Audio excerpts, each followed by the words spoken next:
This Steve Jones Show podcast is now loading. The Steve Jones Show podcast is presented by Sunbury Motor Company, Purdy Insurance, and Brewers Outlet.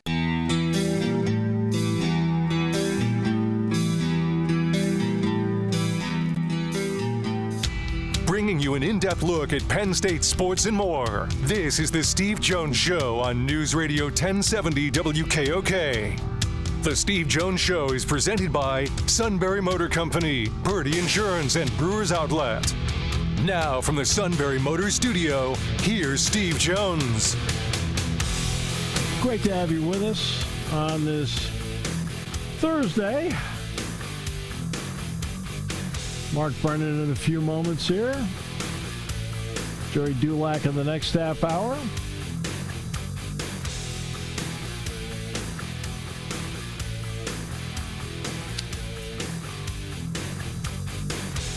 This half hour being brought to you by Brewers Outlet, Reagan Street in Sunbury, the beverage supermarket, imports domestics microbrews, the best selection of beer anywhere. Wine coolers, water, soft drinks, lots and lots of snacks. They roast their peanuts fresh and out every day. 6 great flavors of slushies, ready-to-drink cocktails like High Noon, Jack Daniels, Crown Royal, and the pickle bar led by my personal favorites, the Barrels and the Dills, indeed second to none. All at Brewers Outlet, Reagan Street in Sunbury, the beverage supermarket. And the opportunity I had to sit down and talk with my good friend Mark Brennan, I embrace. Mark, welcome back to the show. It's great to have you with us. It's great to be here, Steve. I was just thinking, you remember, when spring practice ended and, nothing happened for, the next three months? There was a period of time here where when wrestling season ended, then you had spring practice, and literally there was nothing of anything. I'm talking, there was no Spikes baseball, anything like that. You just kind of waited until football media day in August. Yeah, now it's 180 of that. Until first week of August, and now it's a little different story. But that's actually good. It makes it more fun to cover stuff. Well, actually, one of the elements that's a little bit different for Penn State basketball fans this year is the Yannick Niederhauser saga going on in Chicago. It was not really a surprise to me, Mark, that Yannick did well at the elite camp, because when I saw who the big guys were at the elite camp, I thought those were guys he could dominate. Now I want to see how he does at the Combine. And, because now it's Cooper Flagg, it's Janai Broom, it's guys like that. What's been your take on what we've been able to see as to what he's done in Chicago as part of what's now going to be a guessing game? I think just the athleticism, Steve. I was kind of watching a little bit of the Combine, and they were flashing up some of the numbers. And, he had a max vertical of 37 inches. Now, that's not like what they do at the NFL Combine where it's from stationary, so you can take a couple steps and go off of 2 feet. But for somebody who is 7'1", to have a 37-inch vertical is insane. It's nuts. And the other thing is he's a legitimate 7-footer. I haven't seen all his testing numbers. I don't think they're going to post them until the Combine is over. I know he's done them, but they don't put the entire list out. Right. But we saw it firsthand. As I watched him last year, I was thinking, what did they do at his previous institution that they didn't realize what they had? You know what I mean? Right. I thought the same thing. At Northern Illinois, what did they miss? That's the part that I remember the first time I saw him last summer. My first thought was, how other people miss on this guy? Yeah, and I just, from my perspective, Steve, and I was kind of beating his drum as Penn State was struggling last year. I don't think as a team, and this is my opinion, nobody has to agree with it, but, I see a guy who ended up leading the team in field goals made, and I think he was 5th in field goals attempted. Right. And I just don't know that they ever quite adjusted, and I hate to come across as knocking Ace, because what Ace had done for years with Mike Rhodes had worked, kind of being the primary scorer and facilitator, but I don't know that they adjusted until it was too late in the season. And that's why I'm really hoping he comes back not as me being a fan, but as a media guy, to see how they're able to adjust things around him. But the more you see it, and the more you hear scouts talking, it's like this is a tough one, because if you're a Penn State basketball fan, that would be like, if he ends up being drafted, Penn State's never had a first-round draft pick. And even if he goes in the second, they've had, 4 guys or 3 guys in the last 30 years?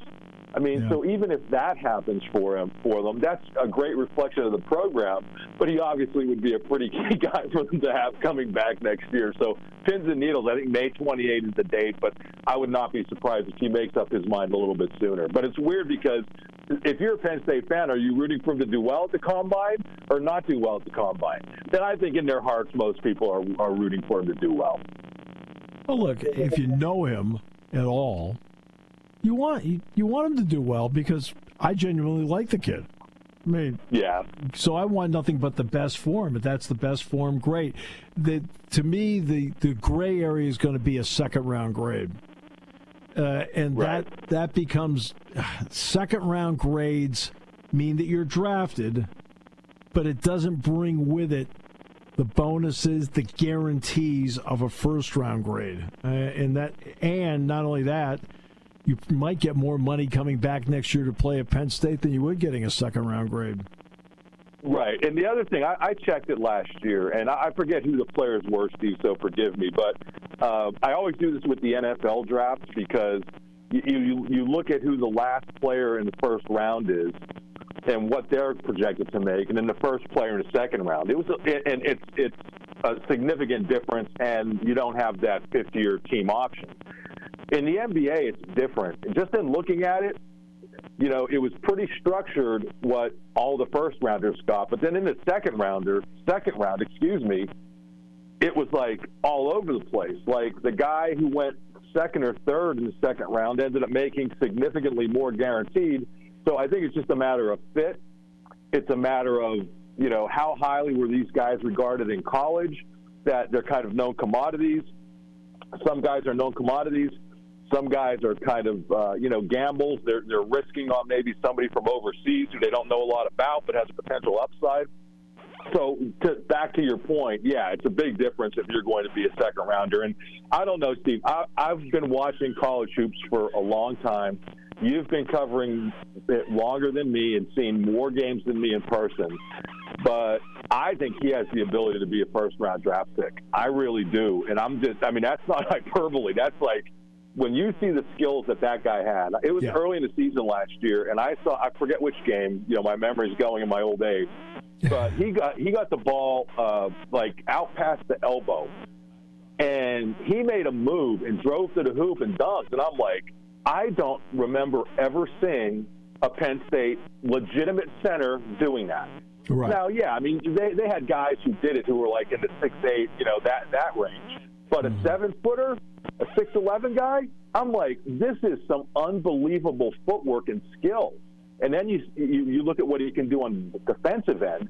And I remember, I think Dick Girardi is the one who always says, when you're projecting somebody into the NBA, everybody typically looks great on offense, but who are they going to guard on defense? Right.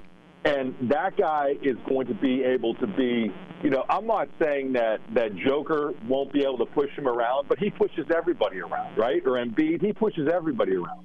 Right. So he'll be able to hold his own in the paint and be that help shot blocker that is really key. And that's why I look at that guy, and I think if he doesn't project into the first round this year, and it's looking like that may not happen, I do think he has a great opportunity to be a first-rounder next year. Yeah, he can be a first-rounder next year, no question, if he were to come back.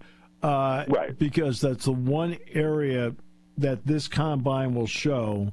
Because of Janai Broome, for example, if he happens to match up with him, Broome will push you around.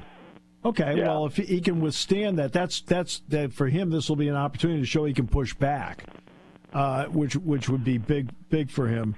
And look, he's a guy that played point guard till he had a growth spurt.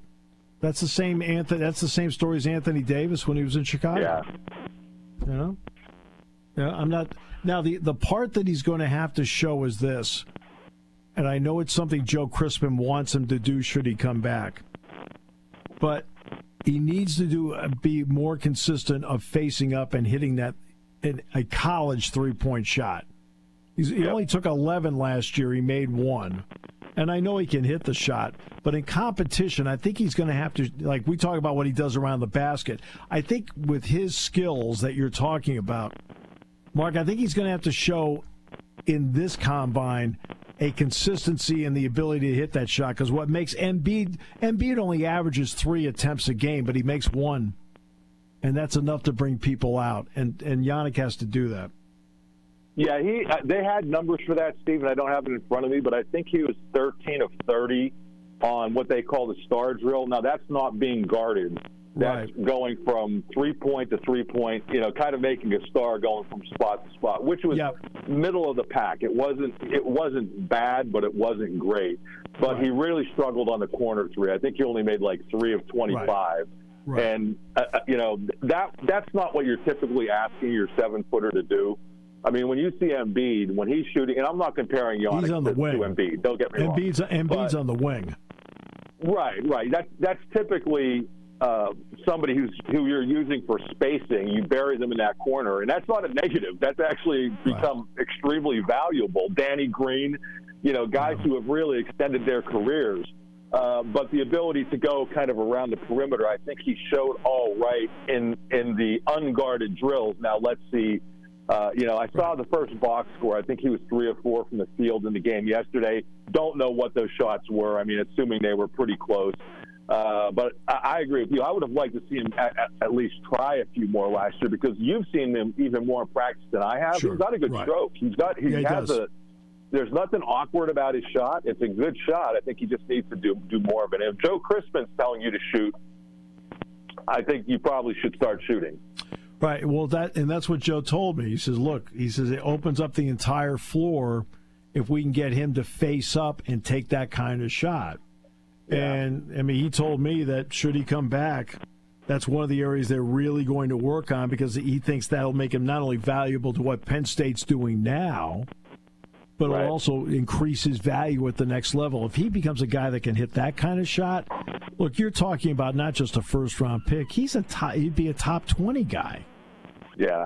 No, I agree. And I hope for people who are listening, Steve and I have seen a lot of Penn State basketball, and we do not talk about guys like this just because we know them, just because he speaks 5 different languages, which is, 4.5 more than I can speak.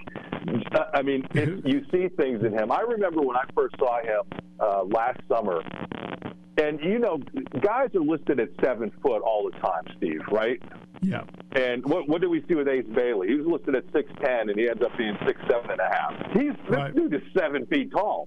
I mean, I'm 6'4", and I stood next to him. I'm like, holy crap, this kid is a legit 7-footer.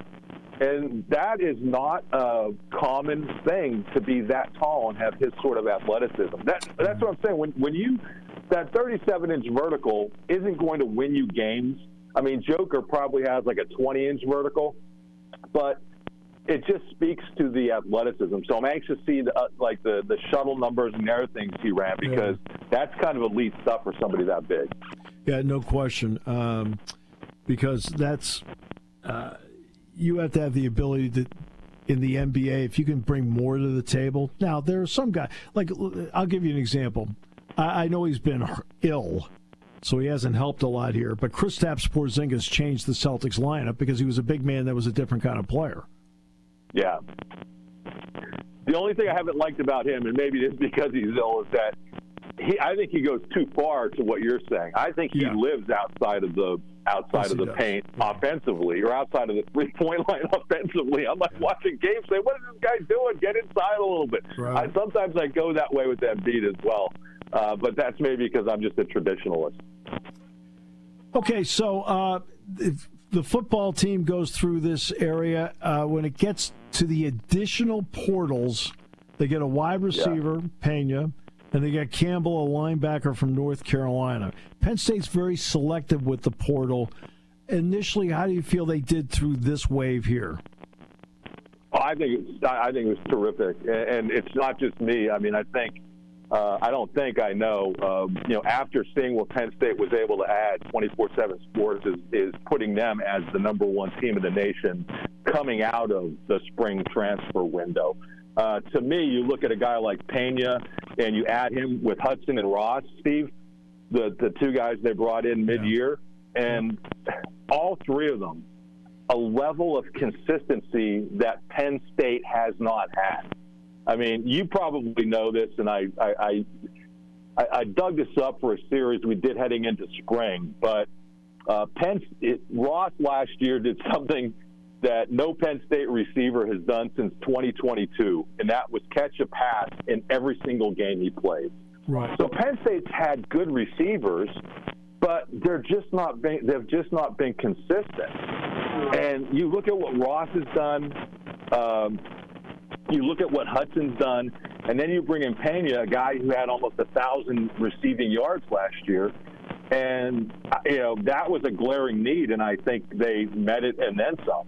And I think you're hoping that a Caden Saunders, if you're Penn State, you're hoping that he comes back and is able to maybe show you what he was able to do, what we heard about and what you saw in drills last year before he got banged up and was never really full strength the rest of the year, and what some of the younger kids are able to bring. But that was a position of need, and they obviously addressed it. And then, the thing about Amari Campbell is, played a lot of football at North Carolina last year. One of our North Carolina, Inside Carolina is our 24/7 sports site, and they do an awesome job.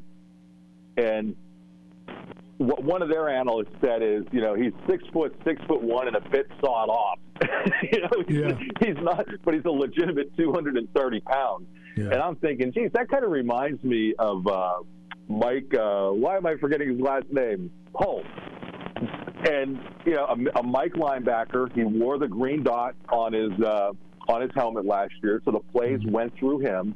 And if you think about the most glaring need on that defense, obviously, losing Abdul Carter is tough. Losing the DBs they lost is tough. But I would argue the guy who's going to be the most difficult to replace is going to be Kobe King, because he's been directing that defense for the last couple of years. Yeah. And to have somebody who can go in there, and again, I'm not saying that he's going to definitely be the guy, Campbell, but he has experience there, and he's a veteran presence, a guy who's played a lot of football, where anybody else you're going to put at that position has not played a lot of football. So it's a hedge, and that's the wrong way of putting it. It gives you more competition at the position. That's a better way. That's what James Franklin would say. Mm-hmm. They want to have the best competition they could have at every position, and having that at the Mike linebacker, I think, is a really good thing. I think the one thing this guy will do better than Holt did, rush the passer. He's got kind of the innate ability to get to the passer. And then I also think if you're looking at going with a 4-2-5, he's able to play either of those two box positions in what Knowles typically goes with. And when you look at the way the Penn State roster is comprised right now, I think they're still loaded up front, even with the guys you lost. And obviously, I think we all have a pretty good feel about what they have on the back end. Again, even given the guys you lost. So I think he fits in really well with what they have here. So I thought they did really well for themselves in the portal overall. And I think you make a good point. I go to some of these schools, Steve, and I see 15, 18 guys being added.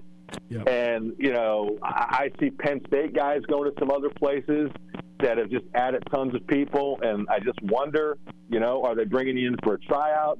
Penn State's bringing in guys to really help. And then one other thing I'll say in the transfer portal, there were some really good offensive linemen in the portal who had a serious interest in Penn State.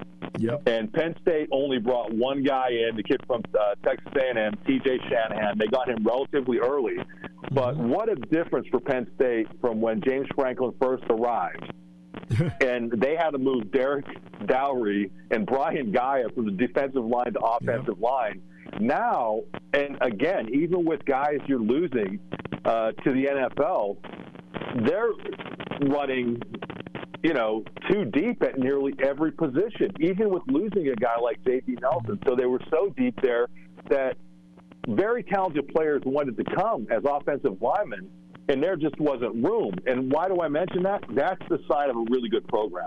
Yeah. Okay? Good right. Players want to come. You just don't have room. Because you want to, as much as they might help, you don't want to have that much talent that you're sacrificing it somewhere else. Yeah, it doesn't hurt that Javen Williams is really developed, and you could see the last 3 weeks of the spring why T.J. Shanahan came in here. You could see it. Well, and a guy like Cooper Cousins. I mean, I don't think it's not a surprise, but I don't think it's a coincidence that J.B. Nelson, left. He's a very good player. Yeah. But I think we're to the point now where guys see the writing on the wall. JB, was a very good player he was a starter a couple years ago, a key backup last year.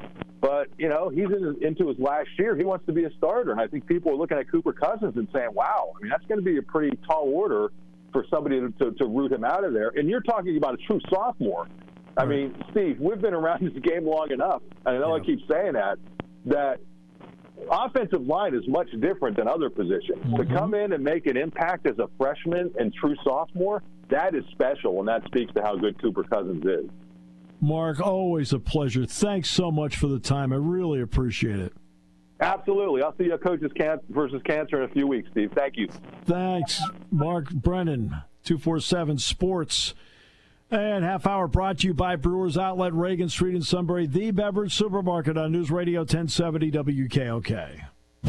Hi, this is Season. For over 100 years, the Purdy Insurance Agency has been protecting families and businesses of the greater Susquehanna Valley and beyond. With the experience of our trained and knowledgeable staff, you can rest assured that your needs will be evaluated and met by some of the industry's best representatives. No matter what your insurance needs are, call Purdy Insurance today at 570-286-5855. Visit our website at purdyinsurance.com or check us out on Facebook to see what we can do for you. And it's out of here! Hit a home run of a deal with Sunbury Motors Hyundai. Sunbury Motors Hyundai has incredible May deals that will have you cheering too. Just listen. There's 20 2025 Hyundai Elantras with financing as low as 2.99% APR for 48 months or up to $2,325 off. Hit a grand slam with up to $4,000 off. 2025 Hyundai Santa Fe's. There's 18 to choose from, or they have financing as low as 2.99% APR for 48 months. How about 16 2025 Hyundai Palisades with financing as low as 3.99% APR for 60 months or $2,050 off. All new Hyundais come with Hyundai Assurance and America's best warranty. 10 years, 100,000-mile powertrain warranty. In May, SMC is better than the ballpark. So be alive in 2025 and head to Sunbury Motors Hyundai in the North 4th Street Auto Plaza, Sunbury. Party time, game time, or just fun time. Doesn't matter what time it is because it's Brewers Outlet time. The beverage supermarket has the area's largest beer selection. Imports, microbrews, ciders, and domestics. Pick from over 100 ice-cold 12-packs and dozens of 24-ounce singles. Soda, snacks, hot sauces, fresh roasted peanuts. Make it one-stop party shopping, and don't forget the pickle bar. So whatever you're celebrating or just doing it up, Brewers Outlet, Reagan Street, Sunbury wants to see you. And thank you for your years of patronage.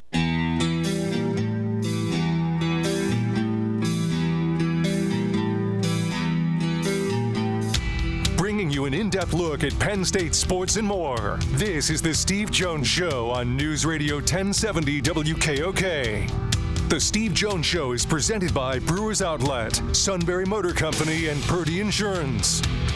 Now from the Sunbury Motor Studio, here's Steve Jones. Half hour being brought to you by our good friends at Purdy Insurance, Market Street in Sunbury. Go to purdyinsurance.com. Auto, home, light, business, boat, motorcycle, RV, Medicare products. They handle it all, and they do everything they can to save you money, get the best prices. Customer service means everything to them. At Purdy Insurance, Market Street in Sunbury, go to purdyinsurance.com. Any opportunity I get to spend with Gerry Dulac, I cherish, sir. Welcome, my good friend. Great to have you back. Steve, always good to chat with you, my friend, and it's good to be with you, as always. Well, we'll start with golf, and before we even get to what's going on with the PGA, have you made any trips over to Oakmont to get just a look at the layout, and what has the rain done to the grass? Well, I have several times, actually, Steve, including last week, and because they had their media day on Tuesday, I actually played. Okay. And it wasn't the greatest day in terms of the weather because it was a little cool, which was fine, high 50s, 58, 59. But then it was like 3 different waves of rain, including 2 of them where you had the umbrella sideways to shield yourself from it coming in that direction. And then the wind picks up. So it was getting a little dicey, and you throw in 5-inch rough that was already wet from an overnight rain, and it was just very difficult playing conditions. And but it's always a treat to go out to Oakmont and beat your head against the wall. So, but it looks fantastic. Gil Hanse just did a wonderful job with the the restoration of the golf course, and the bunkering looks tremendous. And but it's going to play very difficult. There's no trees and no water, and yet it might be the most difficult course in the world. But Oakmont needs to get the course.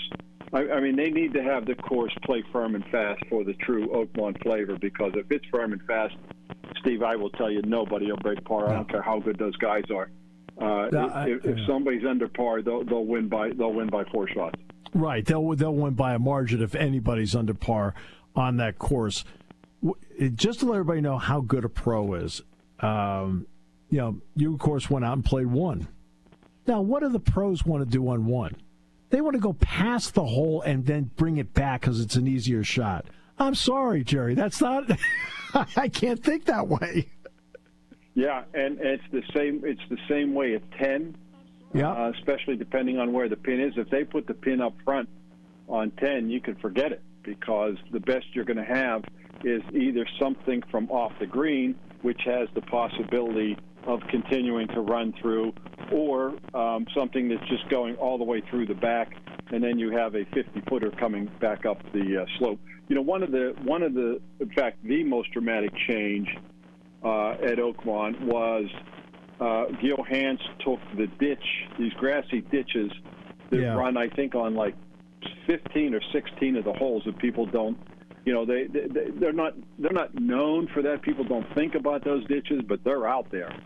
And they took the ditch on the right side, and they connected it across the fairway on an angle with the one on the left side. And so that now forces the guys. It's like a 325-yard carry. Not a little, but it's downhill. And then they have to decide, okay, do they want to lay up short of that ditch, or do they want to try and fly it and, tumble down the hill a little bit more? I think a lot of the guys will try to fly it, depending on the weather, of course. Yeah. But to me, that was one of the more interesting and I think dramatic changes. I mean, I like it a great deal. But 1 and 10 are very similar in that regard. And 12's not much different. It's the same deal. You hit it on the front of the green, and it's going to run to the back. So if there's a front pin, lots of luck trying to stop it. Look, I know these guys are tremendous. Don't get me wrong.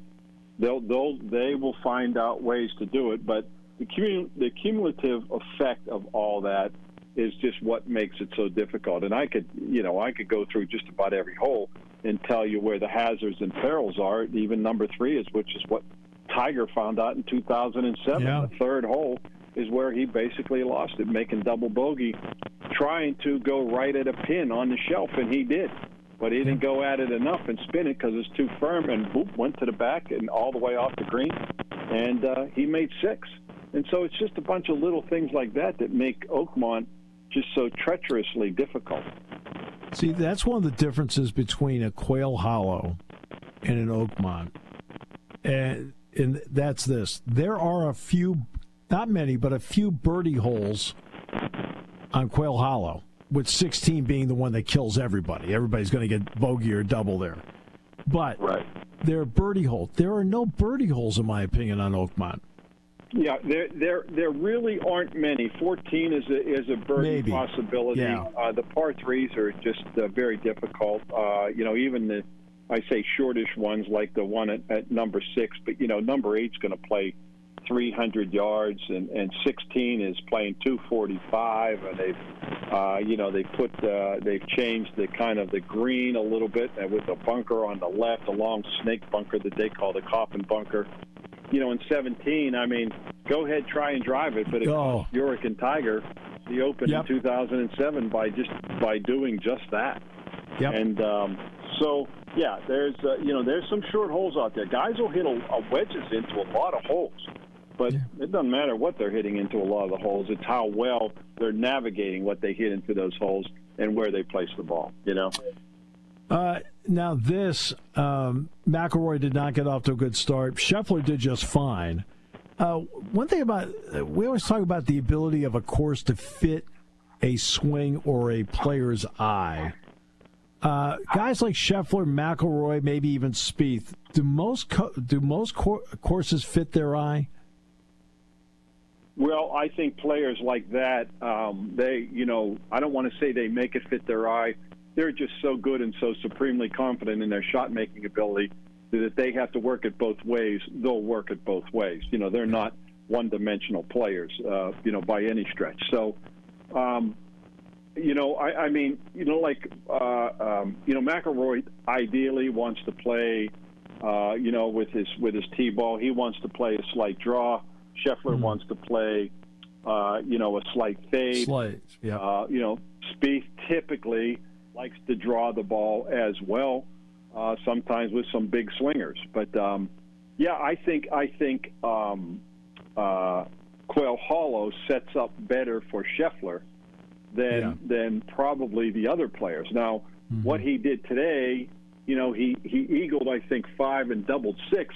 Yeah. But just when his round was getting away from him, he did what Tiger does in a major.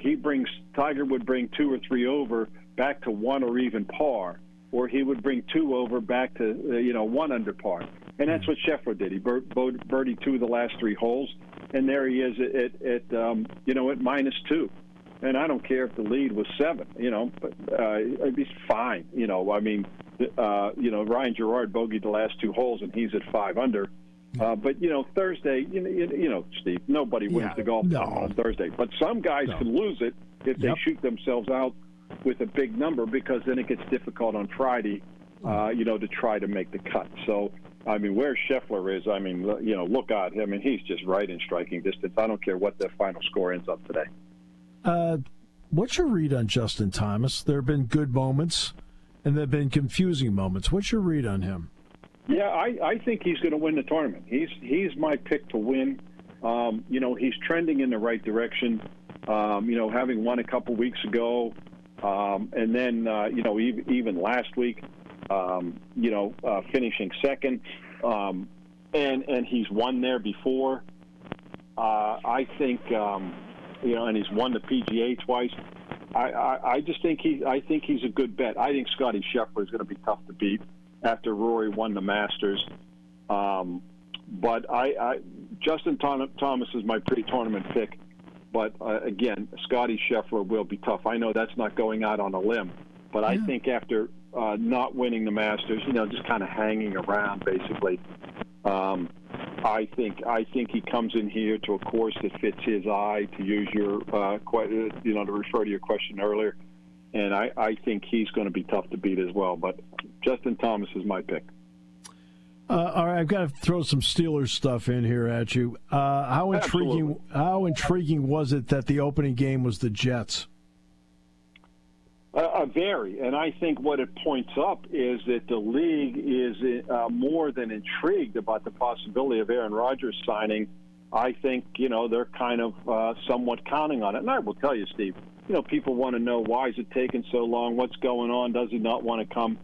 Whatever thought process is going through his head in terms of what he says he wants to figure out, the Steelers firmly believe he is coming. Look, they're not just sitting around idly, like hoping he's coming. They wouldn't just be sitting still if that were the case.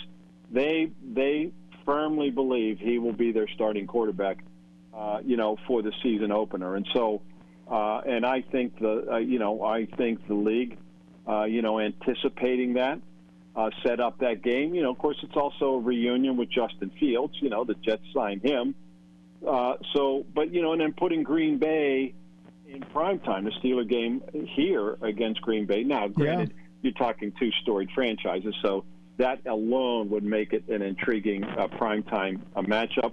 But you throw in the Aaron Rodgers factor, and that just adds to it. But I think trying to get Aaron Rodgers early, because they tried that 2 years ago, and 5 snaps into the season opener, he was done for the year. So you don't want to wait too long to put an Aaron Rodgers matchup on TV if you can help it, because at 41, going to be 42 years old here in December, you never know when one hit takes him out for a while. Yeah, you don't, and so now you play the waiting game. I thought Johnson, the third-round pick out of Iowa, somebody I'd be familiar with, I thought that was a heck of a pick. What was your thought on that? And I'll get to Harmon in a moment. I couldn't agree more with you, Steve. 2 years ago, I thought Nate Herbig had a chance to make that draft really good, getting him on the fourth round, I think. And then even last year, another linebacker, Peyton Wilson, getting him on the third round, with his measurables and his accomplishments, I thought could be the steal of the draft. And I think Jack Sawyer could be too. You're talking about a physical edge rusher, a guy, a guy who gives them a presence in the run game off the edge. I agree. And plus, Stephen, from watching him, he's a football player. He's a high football IQ guy. And to me, you can't have enough of those kinds of guys. And I think, even though, look, he's not going to come in and start, but if he gets if he's your backup rotation, one of them, then you have Herbig on the other side. I just thought it was a big move and a good move by them. Sawyer is. I watched him go from being a good college player to, at the end, I thought he was an outstanding college player. Right. And it just and he was opposite JT Tuiamalo. So JTT is going to get most of the attention by people watching the game. The guy on the other side is the football player. Sawyer, really good. And Johnson is a running back out of Iowa. I like that pick too.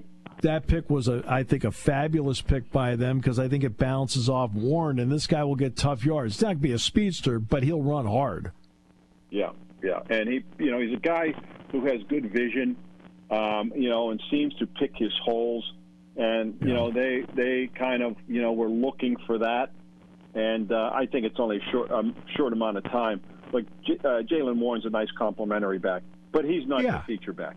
But Caleb Johnson can be your feature back, and it'll only be a matter of time before he becomes the top guy. And, they'll rotate Jalen Warren in with him just like they did with Najee Harris.